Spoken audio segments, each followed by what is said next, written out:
ఇంటికి తాళం వేసుకొని ఊరికి పోయి వచ్చేసరికి ఆయనతో ఉన్న ఇంటిని మలి సర్కారు నడిపిస్తున్న కాంగ్రెస్ వాళ్ళు నిలువు కూలగొట్టిపిచ్చిర్రట. చేయి ప్రభుత్వం మా ఇల్లును నిలువు కూలగొట్టిందని చెట్ల కింద శాంతి వేసుకొని ఓ ఇంటోళ్ళు వండుక తింటుర్రు. అంత అద్మానం ఏడున్నదే బాలన్న అంటారా? ఇగో చూడుర్రి.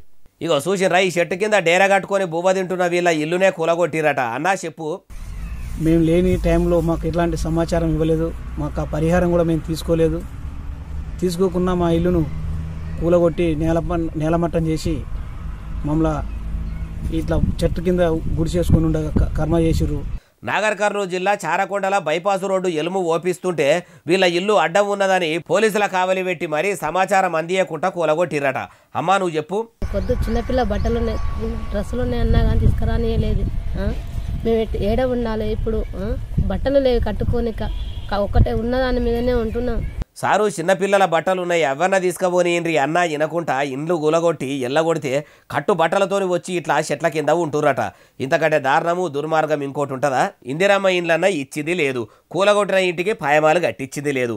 మార్పు వస్తుందంటే నిజంగానే కాంగ్రెస్ సర్కారు వస్తే మార్పు వస్తుంది అనుకున్నాం కానీ పేదలను గూడు లేని పక్షుల చేసేంత మార్పు వచ్చినట్టున్నది కదా అంటుర్రు ఈ ముచ్చటిన్నోళ్ళు.